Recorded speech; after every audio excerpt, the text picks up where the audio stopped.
ஹெல்த்தியான green salad எப்படி பண்ணுறதுன்னு பார்க்கலாம். இது இன்றைக்கி நான் மத்தியானம் லஞ்சுக்கு சர்வ் பண்ணேன். நீங்கள் நைட்டு டின்னருக்கு கூட இதை ரெஃபர் பண்ணிக்கலாம். ரொம்பவே ஹெல்த்தியாக இருக்கும். எப்படி பண்ணுறதுன்னு பார்க்கலாம். க்ரீன் வெஜிடபிள்ஸ் தான் நான் இன்றைக்கி ஃபுல்லாக எடுத்திருக்கேன். ஃபஸ்ட்டு ப்ரொக்கோலி எடுத்து கொஞ்சமாக உப்பு போட்டு தண்ணியில் போட்டு லைட்டாக கொதிக்க விட்டு எடுத்துக்கலாம். நல்லா கொதிக்க ஆரம்பிக்கும் போது ஒரு 5 நிமிஷம் கழித்து ஆஃப் பண்ணிவிட்டு வடிகட்டி எடுத்து வச்சுக்கோங்க.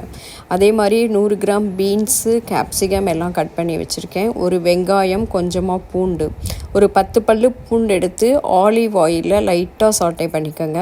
அதோடையே ஒரு பெரிய வெங்காயம் ஸ்லைஸாக கட் பண்ணி போட்டிருக்கேன்.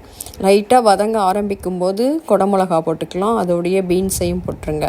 எல்லாத்தையும் சேர்த்து நல்லா சாட்டே பண்ணி விட்டுட்டு ஒரு 100 கிராம் டோஃபு எடுத்திருக்கேன். அதையும் இதில் ஆட் பண்ணிக்கலாம்.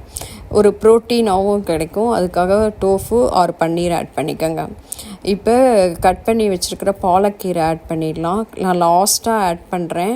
ஏன்னா பாலக்கீரை சீக்கிரமே வெந்துடும். அதனால் கடைசியாக ஆட் பண்ணிவிட்டு சால்ட் வேணுங்கிற அளவுக்கு ஆட் பண்ணிவிடுங்க. இப்போ நம்ம வேக வச்சு வடிகட்டி வச்சுருக்கிற ப்ரொக்கோலியையும் அதில் சேர்த்து நல்லா மிக்ஸ் பண்ணிக்கலாம். இப்போ பார்த்தாலே நல்ல க்ரீனிஷாக, அதே சமயம் எல்லாமே ஹெல்த்தி வெஜிடபிள்ஸ் உங்களுக்கு. இப்போ இதில் கொஞ்சமாக oregano, chilli flakes, pepper powder 3மே உங்கள் காரத்துக்கு ஏற்ற மாதிரி ஆட் பண்ணிக்கோங்க. இது 3 தான் உங்களுக்கு டேஸ்ட்டே கொடுக்கும் அந்த சாலட்டுக்கு. அவ்வளோதான், நம்மளோட சாலட் சூப்பராக ரெடி ஆயிடுச்சு. இன்றைக்கி மதியானம் என்னோடய லஞ்ச் பிளேட் உங்களுக்கு நான் காமிக்கிறேன்.